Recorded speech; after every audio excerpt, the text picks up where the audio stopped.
August 21, 2025 அன்னைக்கு வந்து news பேப்பரில் ஆட் வந்திருக்கு. அதாவது 2ஆம் நிலை காவலர் தேர்வோட நோட்டிஃபிகேஷன் வந்து ரிலீஸ் பண்ண போகிறாங்க.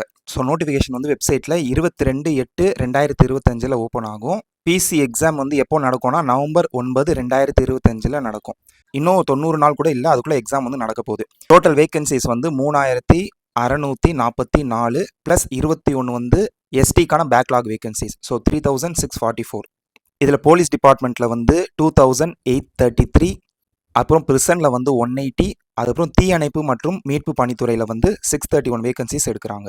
லாஸ்ட் டைமே வந்து 70க்கு கட் ஆஃப் வந்து 60 கிட்டே இருந்தது. ஸோ கண்டிப்பாக 65 மேலே டார்கெட் பண்ணிங்கன்னா இந்த ஃபயர்மேன் போஸ்ட் வந்து நீங்கள் ஈஸியாக ஃபில் பண்ண முடியும். ஏன்னா 631 வேகன்சிஸ் வந்து எடுக்க போகிறாங்க ஃபயர்மேனில். ஏஜ் க்ரைட்டீரியா வந்து மினிமம் 18, மேக்ஸிமம் 26. ஆனால் இந்த 26ன்றது வந்து கம்யூனிட்டி வைஸ் சேஞ்ச் ஆகும். ஸோ நாளைக்கு நோட்டிஃபிகேஷன் ரிலீஸ் ஆனதுக்கப்புறம் நான் கம்ப்ளீட்டான வீடியோ வந்து போடுறேன். அதில் வந்து ஏஜ் டீட்டெயில்ஸ் வந்து நான் கம்ப்ளீட்டாக எக்ஸ்பிளைன் பண்ணுறேன். வேறு ஏதாவது டவுட்ஸ் இருந்தால் கமெண்ட்டில் கேளுங்க, நான் வந்து எக்ஸ்பிளைன் பண்ணுறேன்.